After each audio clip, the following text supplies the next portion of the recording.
My mother died on a Tuesday. By Friday, my stepfather had changed the locks. I found out when I drove to the house where I grew up to collect the last box of things I had left in my old bedroom.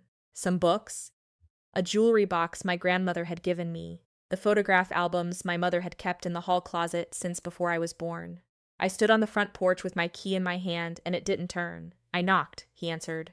He looked at me through the screen door and told me that the house was his now, and that I should have arranged to pick up my things before the funeral. My mother had been buried for 36 hours. I drove home. I sat in my car outside my apartment for a long time. I wasn't crying. I was doing the thing I had learned to do in 12 years of living alongside a man who was very good at making his actions sound reasonable. I was thinking. I was going back over every conversation, every document I'd half seen every time he'd said we when he meant I and family when he meant his. And by the time I walked back inside, I wasn't grieving anymore, not in the usual way. I was looking. What I found in the 8 months that followed was so methodical and so complete that the forensic accountant I eventually hired told me she had seen variations of it before, but rarely executed with this level of patience. What I found was not a mistake, it was a plan, and I am going to tell you exactly how I dismantled it. My name is Mara, I am 31 years old. My mother, Sandra, married my stepfather, Kenneth, when I was 17.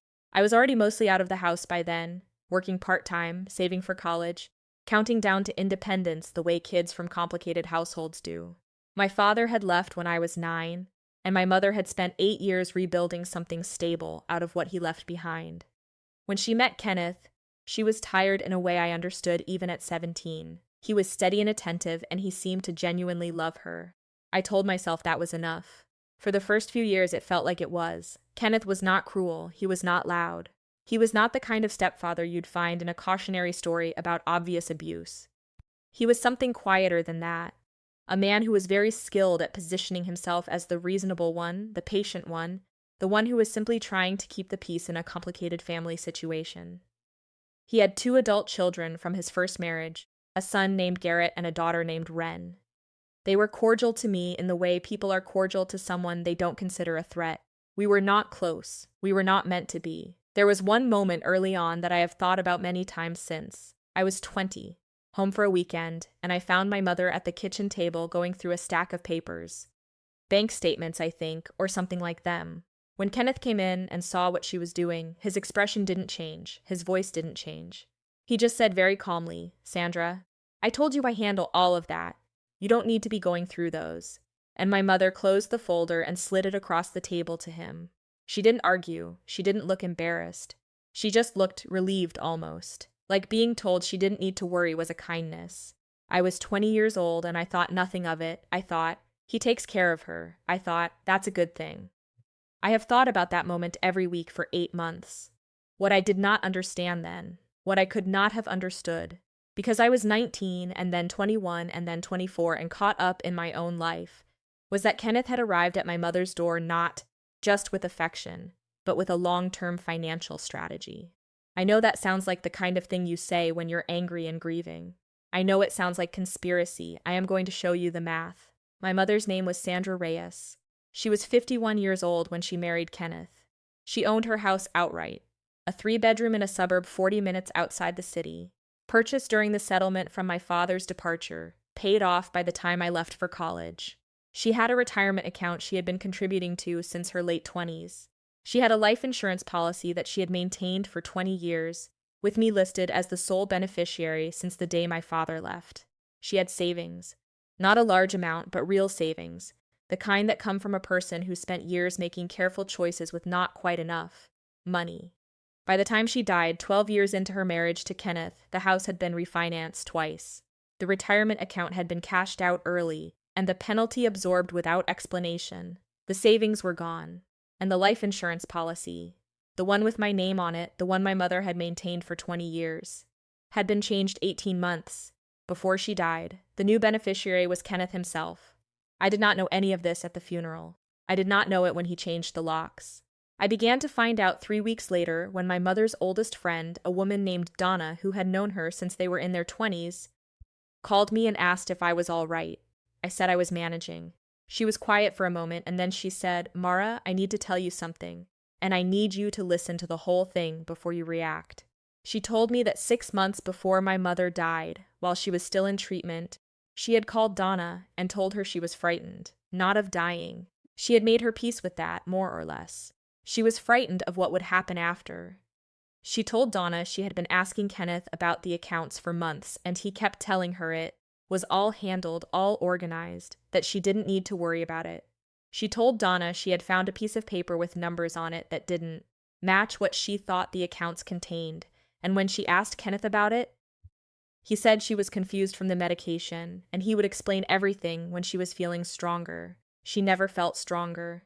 She died 7 weeks later. Donna asked me what I wanted to do. I told her I needed to think. I needed to be very careful. I started with what I could access legally on my own. My mother's name was still on the property deed as a co-owner, and property records are public. I pulled the deed history for the house online and found both refinancing events, one 4 years into the marriage, one 8 years in. The first one was for a home improvement loan. I do not know what improvement was made. The second was larger. I found the associated permits. None of the permitted work matched the loan amount. I opened a folder on my laptop. I labeled it Sandra. I saved everything. I then contacted my mother's bank, the one she had held an account at since I was a child, and asked, as her daughter, whether I had any right to account information from before her death. I did not. But the customer service representative mentioned, without prompting, that the account had been closed and transferred 14 months prior. 14 months before her death. I wrote that down. I did not know yet what I was building. I only knew that something was wrong, and that Kenneth was counting on the fact that I was 29 years old and grieving and did not know where to look. He had underestimated how much rage can focus a person. The midpoint of any long story has a moment where the person telling it has to decide whether to stop or go further. I am telling you now because you need to know what that moment felt like. I was sitting at my kitchen table at 2 a.m, 3 months after my mother's funeral, with a folder full of property records and bank fragments and a handwritten timeline, and I realized that what I was holding was not enough. What I had was suggestive. What I needed was provable. I called Donna the next morning and asked her if my mother had ever written anything down. Letters, a journal, anything. Donna said she didn't know about a journal, but that my mother had given her an envelope to keep about 2 years before she died. She had told Donna to open it if anything ever happened, and Mara came to her with questions. Donna had been waiting to see if I would ask. Inside the envelope were 3 things. A handwritten note from my mother that said simply, "I think the numbers are wrong. I don't know how to find out. I'm scared of what it means if I'm right." The second was a photocopy of a bank statement, not from her main account, but from a small savings account I hadn't known existed, one she had apparently maintained separately from the household finances. The balance on the statement was just over $40,000. The account had been closed, and the closing transfer had gone to an account number she had written in the margin with a question mark. The third was a copy of the original life insurance policy, the one with my name on it. My mother had kept a copy. She had known it existed. She had held on to it, sat with those 3 pieces of paper for a long time. Then I called a forensic accountant. Her name was Patricia, and she came recommended by a family law attorney who had handled a similar case. I told her everything I had. She was quiet while I talked, and when I finished, she did not immediately respond. There was a pause, not the pause of someone calculating, but the pause of someone who had just recognized something. She said, "The savings account closed during treatment. That's the one that tells me who we're dealing with." She said it with a specific kind of tired anger, not surprise, not outrage, but the flat recognition of someone who has spent years watching this same move made against people who were too sick or too frightened to stop it. Then she said she would need access to whatever public records I had already pulled and asked me to send over the envelope contents. 2 weeks later, she called me back and told me she wanted to take the case on a contingency basis. She said the pattern was recognizable. She had seen it before, not identical, but close enough that she knew exactly where to look. What Patricia found over the following 3 months was this. The first refinancing of the house had funded a down payment on a property that was now in Garrett's name. Kenneth had been listed as the cosigner. The second refinancing had been used in part to fund a small business that Wren had started 2 years prior. The retirement account, cashed out 5 years into the marriage, had passed through a joint account that no longer existed, and into what Patricia traced as a series of transfers that ultimately landed in a trust Kenneth had established for his biological children. The savings account, the $40,000 in the separate account my mother had kept, had been closed the month after she began treatment when she was frightened and exhausted and not watching every line. The closing transfer went to the same trust. Altogether, Patricia calculated that just over $380,000 in assets that had belonged to my mother before her marriage, or had been accumulated jointly and were subject to equitable distribution under estate law, had been moved in ways that either predated her death by strategic timing or occurred through changes made while she was medically compromised. The life insurance beneficiary change, made 18 months before she died, was the most actionable single item. It involved a policy my mother had maintained for 20 years with the explicit intent of protecting me. Changing the beneficiary without her informed, uncoerced consent while she was in the early stages of a serious illness was the kind of thing a civil attorney could use. I want to be clear about something. I did not do this for the money. I want you to understand that. I did it because my mother spent years being careful, being patient, building something out of very little so that when she was gone, I would not be standing on a doorstep with a key that didn't work. She had held on to that life insurance policy for 20 years. She had kept a copy. She had made sure there was an envelope for me to find. She had done everything a frightened woman in a complicated situation could do, and I was going to make sure that counted. Patricia connected me with an estate attorney named Raymond, who reviewed everything and told me that while not all of it rose to the level of criminal fraud, the standard of proof there is very high. We had sufficient grounds for a civil suit that would compel disclosure of all financial records from the marriage. He also told me that the life insurance claim was the clearest single issue, and that if Kenneth had already filed to collect on the policy, which, as it turned out, he had, that created a specific legal pressure point we could use. Raymond filed in the 4th month after Patricia delivered her analysis. The filing itself was not dramatic. It was 47 pages of documented financial history with attached exhibits. Kenneth's attorney responded within 2 weeks, and the tone of the response told Raymond everything. They wanted to settle. They wanted to settle quietly and quickly, and without any of those 47 pages becoming part of a public court record. Raymond told me we could take the settlement. He told me the number they were offering was reasonable given the legal costs of proceeding. He told me I would likely get a larger portion of the insurance payout and a negotiated amount representing the most clearly documented asset. Transfers, I told him I did not want to settle quietly. I want to tell you what I asked for instead, because I think it is the part of this story that people understand the least when I explain it to them. I did not ask for more money. I asked for a meeting. A specific in-person meeting with Kenneth and Garrett and Wren in the presence of Raymond and Patricia, where the full financial history would be presented, and Kenneth would be required to explain, to his own children, where the money had come from, where the down payment on Garrett's house had come from, where the startup funding for Wren's business had come from, where the trust had come from. I wanted his children to know, not because I wanted to destroy their lives. They may have had no idea where any of it originated. But because I believed that the only consequence that would actually reach Kenneth was standing in a room with the people whose opinion of him mattered most to him and watching everything he had constructed become visible. Kenneth's attorney told Raymond this was not a standard term in a civil settlement and they would not agree to it. Raymond conveyed this to me. I told Raymond to remind them that the alternative was a public court filing and that the documents were very detailed and that I was prepared to wait. They agreed to the meeting. It happened on a Saturday morning in a conference room at Raymond's office. Kenneth arrived with his attorney.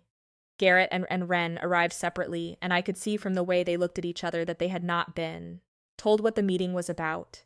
I sat across from Kenneth for the first time since the funeral. He looked at me the way he had always looked at me. Patient, slightly pitying, the expression of a man who believes he is the adult in the room. I looked back at him and said nothing. Patricia presented the analysis. She was clear and methodical, and she did not editorialize. She let the numbers speak.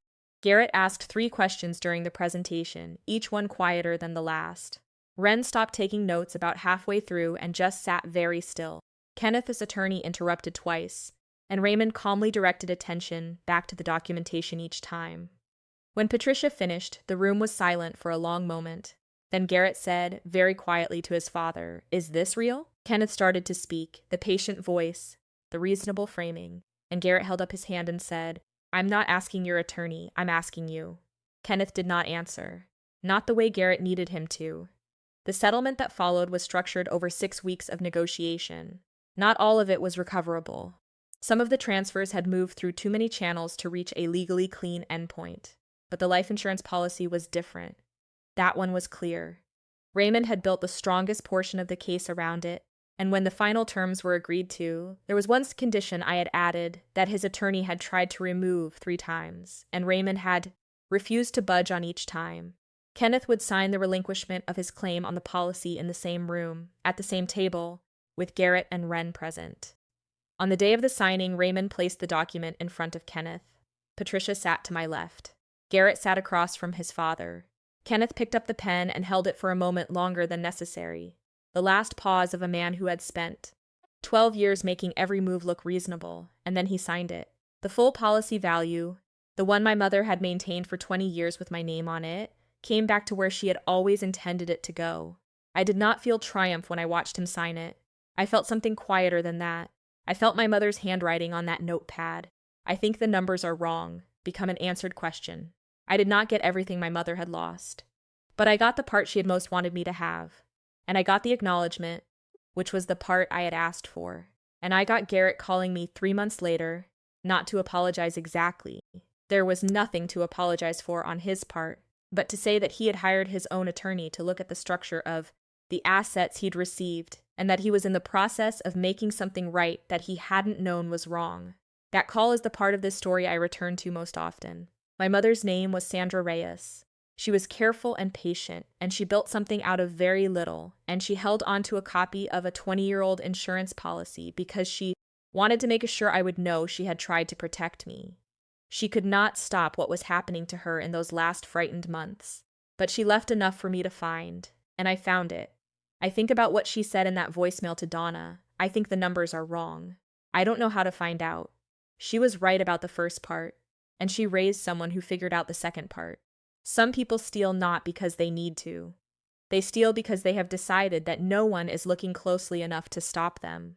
They are counting on grief to blur your vision and exhaustion to slow your hands, and the complexity of financial documents to make you feel like you wouldn't understand even if you tried. They are counting on you to accept the locked door and drive home. Do not drive home.